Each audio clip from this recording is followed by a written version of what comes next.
Good morning, Kahal Kadosh, Shavua Tov, or rather Chodesh Tov. It's already Wednesday, so we say Chodesh Tov, Shavua Tov until Tuesday. Once Wednesday comes, we get ready for Shabbat. But Chodesh Tov is Siman Tov today, first day of Rosh Chodesh Tammuz, the 30th day of the month of Sivan, corresponding to the 29th day of June 2029.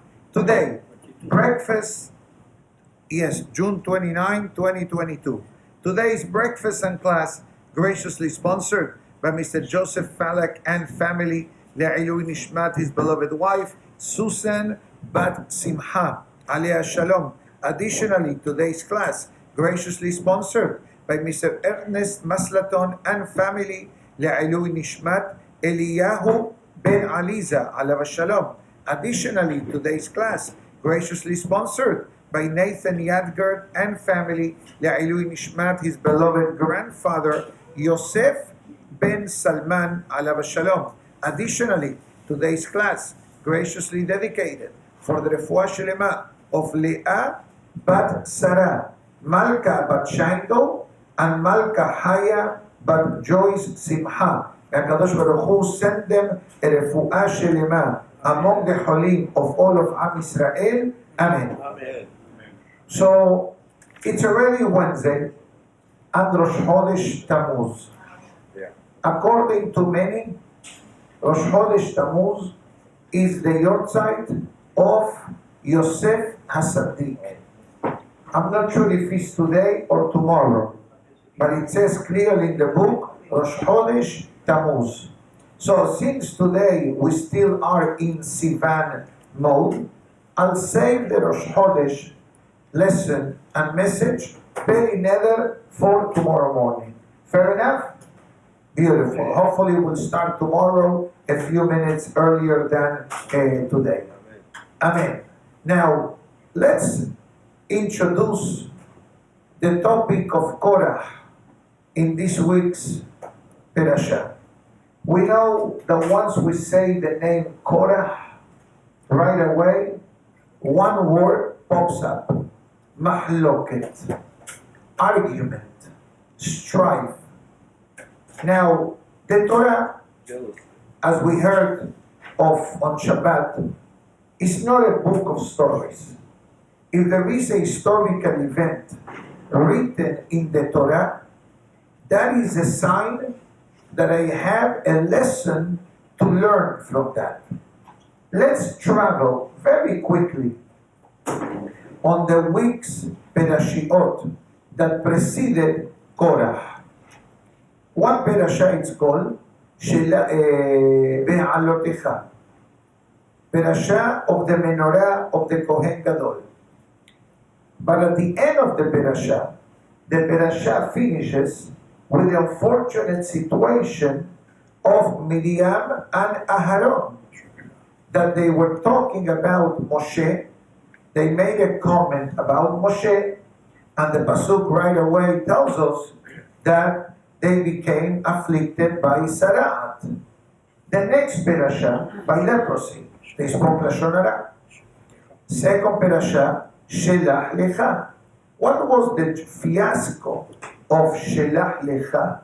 That the spies came back and they made not only derogatory comments about the land of Israel, but they even spoke against God, saying God will not be able to defeat the residents of the land of Israel. It's a pasuk. Ki hazak hu mimenu. They are stronger than him. Again, Perashah Be'alotecha, the drama unfolded by the mouth, by the speech. Perashat Shelach, the drama unfolded by the speech. That's what it was. And now we have Perashat Korah. What was Korah's worst enemy? His tongue. He had two things going against him: wealth and his tongue. Wealth, Shlomo HaMelech says, Osher Shamur Ra Liv'alav. In English it means wealth can be the worst enemy of the person. Why? Because like anything else in life, certain matters of life are very good. For example, making kiddush on wine is the halakha. Drinking the 4 cups in Pesach is the halakha. Drinking a bit more in Purim is the tradition. But becoming an alcoholic is, God forbidden. You understand? So we see that alcoholism or wine drinking is a catch-22. Money, says Shlomo HaMelech, is exactly the same. Some people have money and they know what to do with it. And I don't mean only in the world of investments. It's about how does the person lives their life. How does the person conduct, not only within his family, but how is your interaction with people? Does the money blinds you and you look down to everyone? Or you have a lot of money and yet you blend in with every person?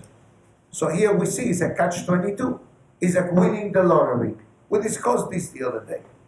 Winning the lottery could be a great blessing, but God forbid can be the biggest curse in the life of the person. And the statistic shows us that more than 85% of people that win large jackpots, they go down the drain in many levels, not limited to addiction, suicide, immorality, alcoholism, divorce, kidnapping, and God forbid, even worse things. So we understand that. The originator of this statement was King Solomon. Who did he say it for? Korah. Now, Korah, in Hebrew there is a statement, Ashir ke Korah. You are wealthy like Korah. When you say someone is wealthy like Korah, that means the fellow is a heavy-duty fellow. Now, how did Korah become wealthy? Actually, he was a Levi. He should have never become wealthy. Why? We'll go there now. Why? Because the Levi'im, in the time of Yosef HaSadik, that when he became the viceroy of Egypt, what does he say to Pharaoh? Pharaoh, I'm going to help you how to guide your people, how to manage your real estate. Don't forget that once famine struck in Egypt, whatever the Egyptians tried to do, it failed.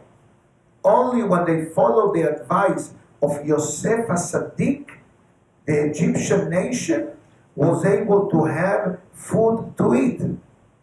It came to a point that Yosef says to the Egyptians, you want to buy food? I need money. Says, we don't have no more cash flow, no more money. Okay, give me the deed of your house. I let you leave. We're going to transfer the deed to Pharaoh. Pharaoh became the biggest real estate owner of the land. Then they came later. Okay, this house gives you food for X amount of time. What else do you have to give to the king? He says, nothing. We have no house. We have nothing. Okay, go circumcise yourself. They went to Pharaoh. They went to Pharaoh to complain. Yosef is telling us that we need to circumcise ourselves. You know what he said to them? Go ahead. Whatever Yosef tells you to do, you do. Because thanks to him and Yaakov, obviously, wealth was resurrected in Egypt. Why did Yosef ask from the Egyptians for circumcision? Short answer. So when the Jewish people will come down to Egypt as a family group, there will be willing to circumcise themselves and don't feel as outsiders among the Egyptian population. Regretfully, that thinking lasted only for 1 or 2 generations.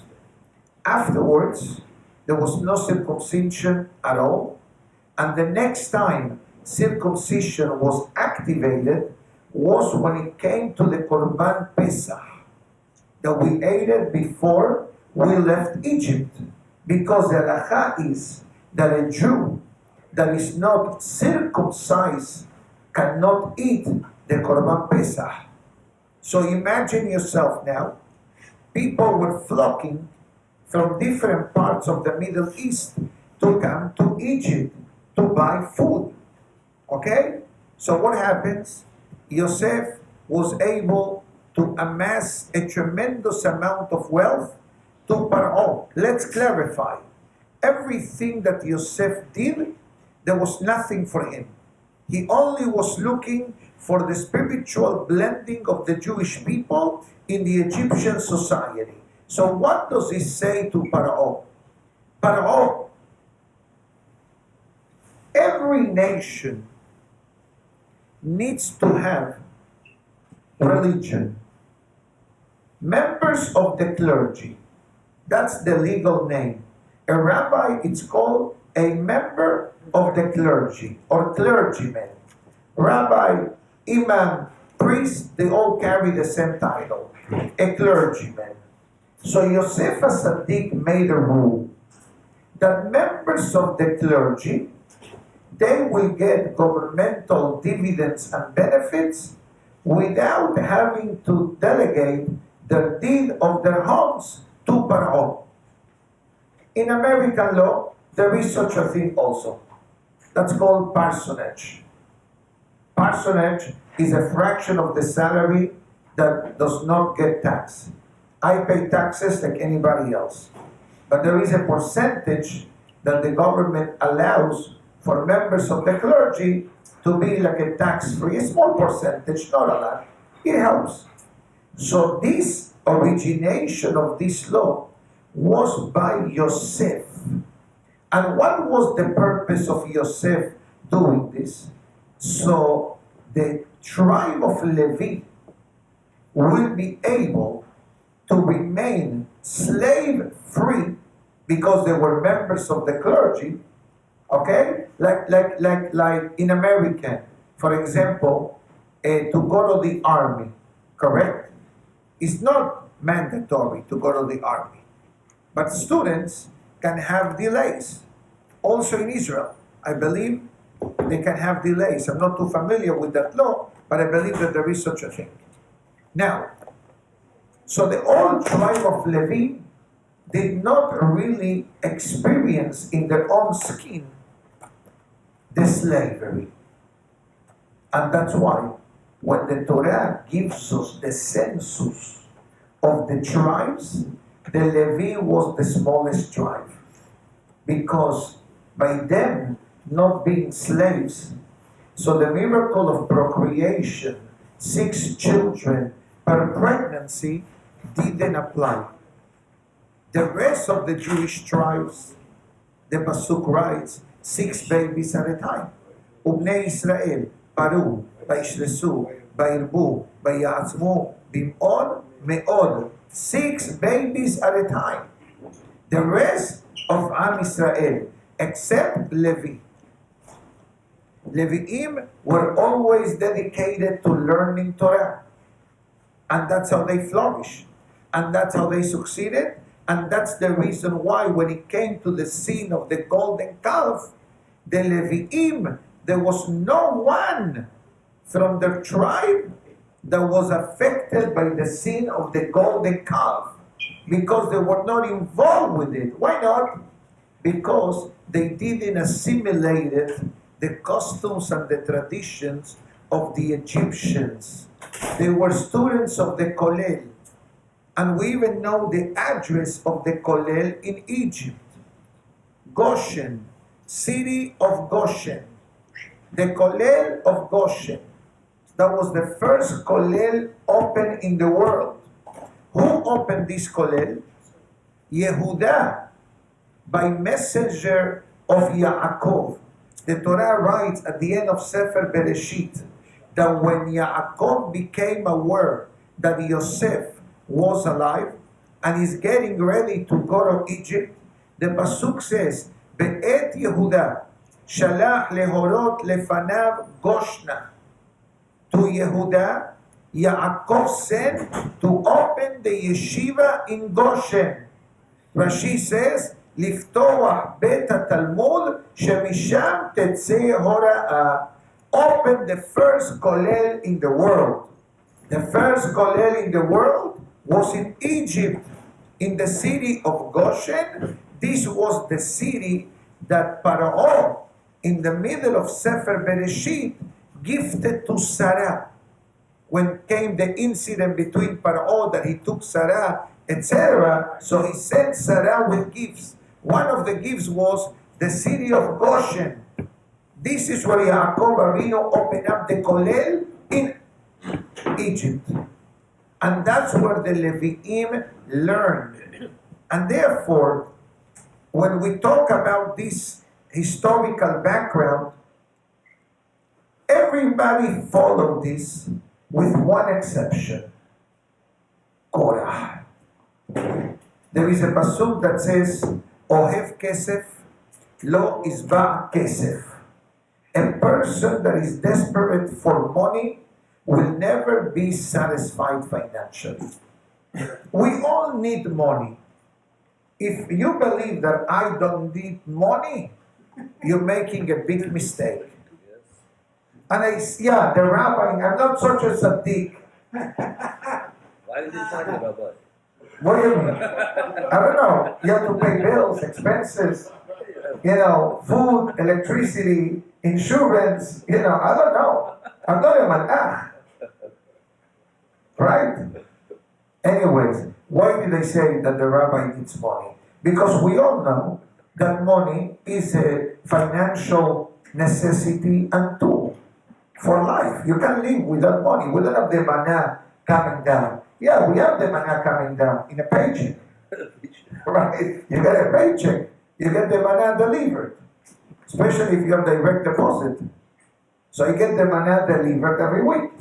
Baruch Hashem. Temporat Alein. Amen, amen, amen. To you as well and everybody, all of Am Israel. Wait till you get Social Security. Oh, yes, he says, I have better for you. Social Security. I still have a couple of years away. So no rush. I'm not in a rush to collect. I was told the later you collect, the more you get, right?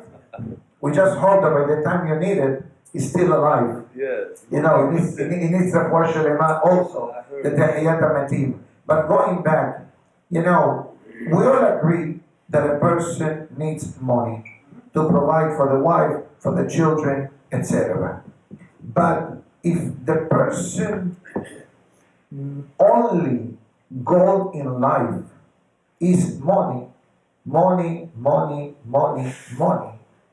אין אדם מת בחסית אבותיו בידו. The Gemara writes that a person lives a full life and yet leaves the world unhappy because you were not able to satisfy your needs. I shouldn't say needs, mistake. Ta'avotav means desire. Desire and need is different. Need, I do what I need, calculated, middle of the road, etc. Desire means when I have what I need, but I'm not happy. I want to have your car. I want to have your house. And that's why the 10th commandment is what? Lo tahmod. Why the Torah puts that as the 10th commandments? Do not covet. Do not desire what someone else has. Because the moment we do that, our lives become unhappy. And that's what happened with Korah. Korah couldn't stand, to be like the rest of the Leviim. So what did Korah do? Korah opened up a store in Egypt. What type of store did he open? Duty-free store. No. Bricks. Oh, Bricks for sale. That's what the Midrash says. Bricks for sale. Ladrillos. Now, why did he do that? why? Because there was the decree of Paro that you need to deliver a certain amount of bricks per day. And if God forbid the family will not manufacture or create Get a quota. trays, bricks per day, how will the family supplement the missing quarter with their children's lives? Take a child, stuff him on the wall. God forbid. Now, can you imagine yourself being put in that position? We don't understand. This is part of the cruelty of the Egyptians. And when there was the debate in Shammai, the Zohar Kadosh says that when the splitting of the Red Sea is about to happen, the ministering angel of Egypt filed a complaint in Shammai. What was the complaint? Why the Jewish people will be saved in the splitting of the Red Sea, and why the Egyptians will be drowning in the splitting of the Red Sea. They both are involved in idolatry. They both acted in this way. So you know what the Zohar says? That God says to Malach Michael, answer. It's up to you. I'm the judge. You are the defendant, you are the litigant, you are the plaintiff and the defendant, you answer. So the Zohar Kadosh writes, the Malach Michael sent to Malach, I believe Raphael or Gabriel, go down to Egypt, bring me a child that was stuffed in the pyramids. This was a decree in Egypt. Do you understand? You have to deliver 25 bricks per day. In the beginning, it was manageable. But later on, the Torah says, Teven enitan la'avadecha, ulbenim amor lanu aseh. Now Paro woke up one day and made a new decree. No more hay, no more straw. So imagine yourself, yesterday or Sunday, let's say, I asked you, can you make bagels for breakfast? Yes, 25 for us. Nice. Suddenly, yesterday, I said, you know what? No more flour. And you must deliver for me the 25 bagels a day. Does it make sense? But this was the level of cruelty in Egypt. You don't deliver? I'm not going to provide you the flour. You go to the farm, go to the Everglades, go somewhere and find hay to do flour. You don't deliver, we collect from your child's life. When this act of cruelty was demonstrated in Shammai, the angel of Egypt took a step back and the splitting of the Red Sea took place. The Jewish people survived and the Egyptians drowned. What was the business of Korah during the desert, during Egypt? Selling bricks. Selling bricks. Well, he was saving children as a result. No. No. He took advantage of his, imagine yourself that you buy matzot for Pesach, right? And you go to the kosher supermarket the morning of Pesach, and suddenly they tell you $100 a pound. That's not allowed. Larceny. Thank you. That's not allowed. Not legal and not from the halakha. If the price yesterday was $34.99, that price must stay. Korah took advantage of the situation, and that's how he started to become wealthy. and that tickled him in the stomach. I want more, I want more, I want more. What he decided to do? Work for the government. And that's how Korah became the treasurer of Pharaoh. And he allocated the funding of Yosef Tzadik's wealth. What did he do? He gave a third to Pharaoh. Pharaoh was very happy. But he kept a third to himself. And with that is the foundation of this week's Perashah. His desperation for money, it gave him holiness. It was Bill And- Gates those times. Excuse It me? was Bill Gates of those times. Bill Gates is poor compared to Korah. Not Mark, how it's called? You can put it all together. Mark Zuckerberg, Bill Gates, and Jeff Bezos, I think they're below Korah. But Joseph was not, he didn't care for money. Joseph, he was not working for money. True, but Pharaoh liked what Yosef was doing. He said, you have an employee in your company that every customer he sees Generating. is generating. You're happy. Yeah, but he didn't care that he took a third of his money or two-thirds. Of course he cared, but he didn't know. Now he cares. He didn't know. Let's say that you, a customer, an employee that works for you, he says, I sold him 5 dozen plastic covers. But actually he sold 10. He kept half for himself. You're not suspecting anything. You're happy that he's delivering to you. But how will you feel that actually he's selling more? He's just giving you the change. Okay, but Joseph was aware that the money was taken from him. No, Joseph was dead. Joseph was dead at least 200 years earlier. So there's a lot of history in between. From the beginning, that when Yaakov came down to Egypt, till this incident, it happened already in the desert, after we left Egypt, after the giving of the Torah.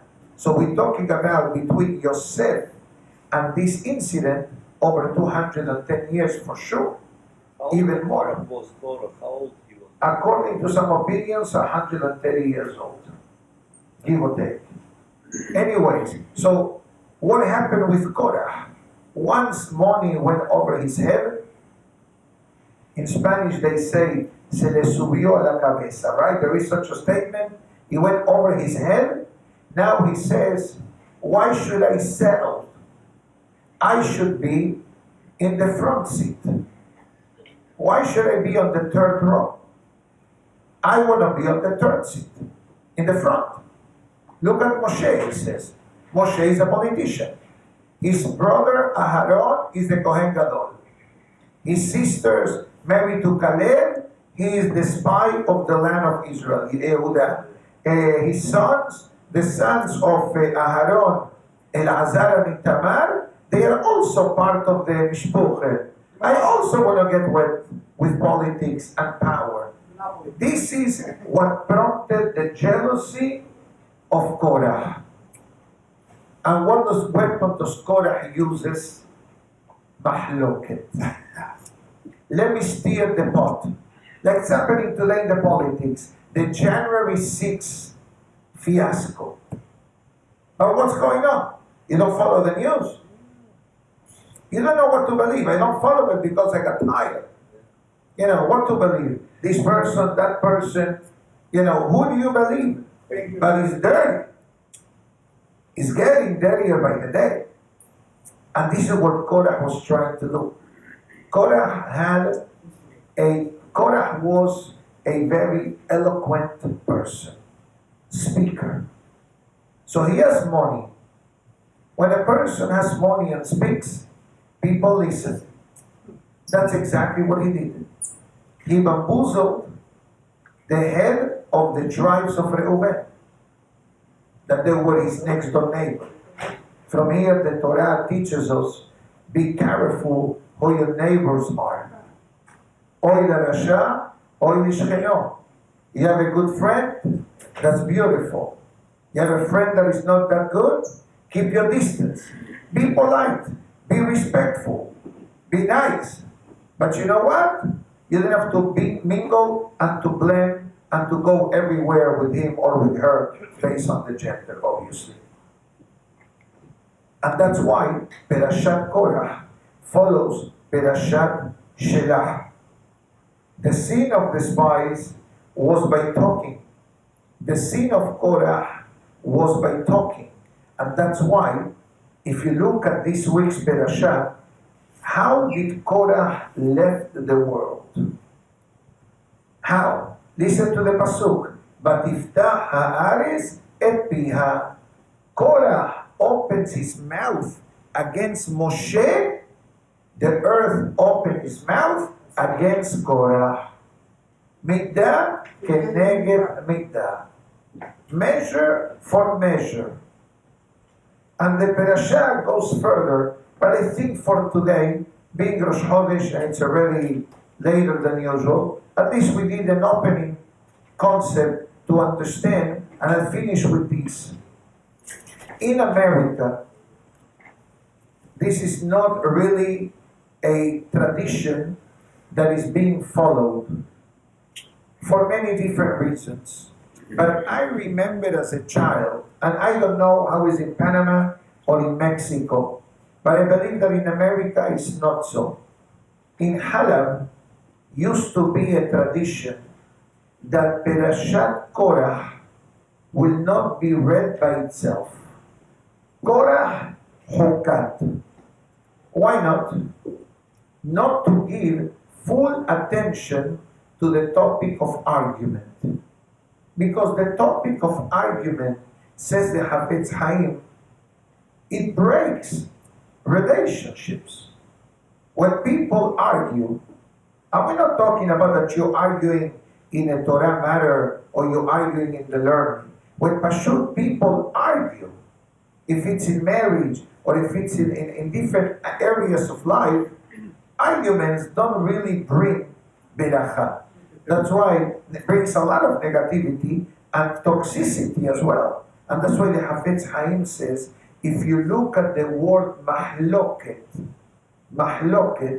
begins with the letter mem and finishes with a tav, which is met. Yeah. Holek, met. Now, I'll say one more thing. Holek means argument, met means death. The actual argument in Hebrew, it's called mahloket. And that's why the Mishnah in Pirkei Avot says, what is mahloket l'shem shamayim? What is an argument for the sake of heaven? Bet Shammai and Bet Hillel. We know Bet Shammai says A, Bet Hillel says B. Okay, halacha, hazako baruch. Mahloket shelo l'shem shamayim. A mahloket not for the sake of heaven. It's not like Korah was saying, Moshe, I like to be more active. I like to help.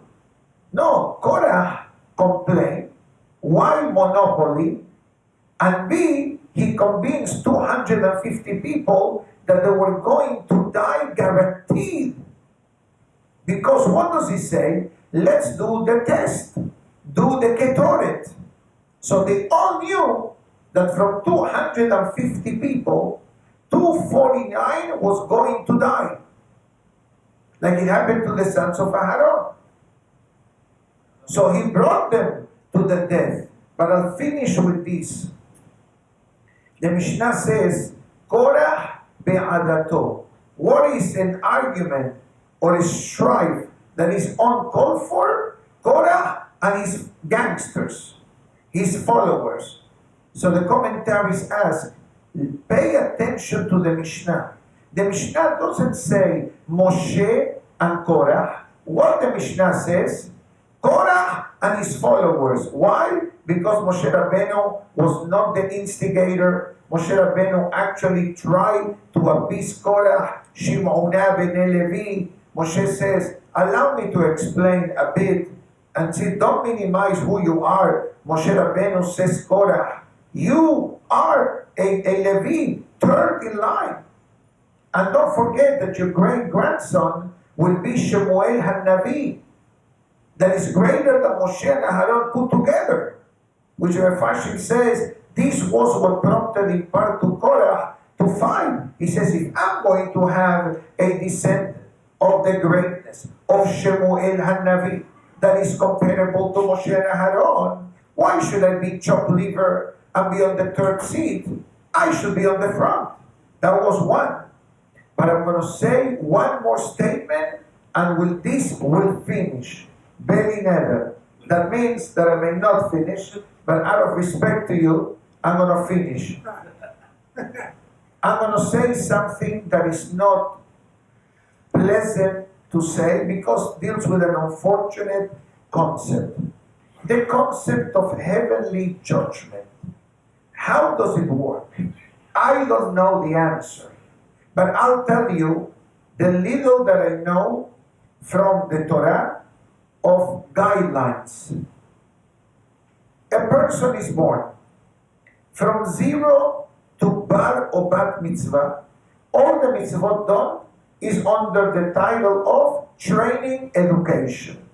Once the person becomes bar or bat mitzvah, every mitzvah, every avon is done, is accounted for. So you have a credit and debit. Mitzvot is deposit, averot is debit. I use these terms so we can relate. But the activation of judgment on a person officially does not start until the age of 20. And that's why the Mishnah Pirkei Avot says, get married at the age of 18. So you get married, you do Teshuba, you start with a clean slate. So far, so good. This week's parasha is the exception that babies pay the price when the strife of Korah took place. Why? Because once mahloket takes place, the guidelines go down the drain. And that's why children perish in this week's parasha. God forbid, but it happened.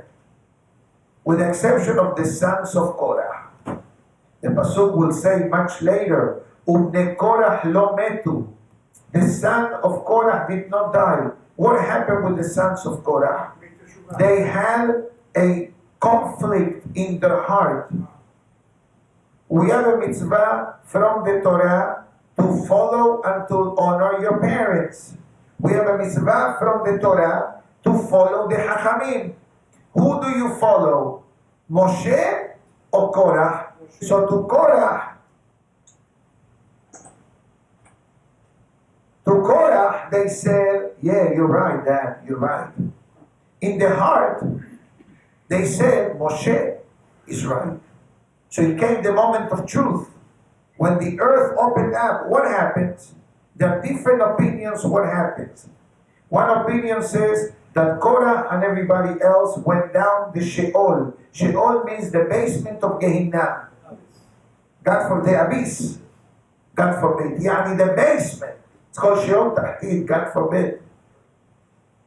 And the sons of Korah, one opinion says, they were suspended in between. They did Teshuba, and we know the rest of the story. There is much more to say, but I think for today, Rosh Chodesh Tammuz, but I have to finish the class with something good. Can I? Yeah, absolutely. It's like a customer walks off your store, and he buys a nice item, and you don't gift wrap it. Yes. Right? I'll finish with this. David HaMelech says in the chapter of Tehillim, Mizmor Shir Leyom HaShabbat. Correct? At the end of the chapter of Tehillim, there says, Sadiq katamar ifrah. A righteous will flourish like the date tree. The date tree takes a very long time to provide. So it says in the Sefarim that if you look at the word Sadiq is the Kof. Katamar Resh. Ifrah Korah. Sofet Evot Korah. When Mashiach comes, Korah will be somehow connected to the redemption of the Jewish people because of the non-stop Teshuba that the Gemara says every Rosh Chodesh there is a heavenly voice that comes from the ground that says, Moshe emet, betorato emet, ubada'i ani. Moshe is true, the Torah is true, and I'm at fault. This happens every Rosh Chodesh. Why Rosh Chodesh? To be continued. I know you're desperate to go, but you know what? I have a good deal for you. Okay, my good friends? Chodesh Tov וסימן טוב. תזכר המצוות for the sponsors of today. Let's say quickly Rabbi Hananiah and Kaddish. ברוך אדוני לעולם אמן ואמן. רבי חנניה בן הקשיא אומר, רצה הקדוש ברוך הוא לזכות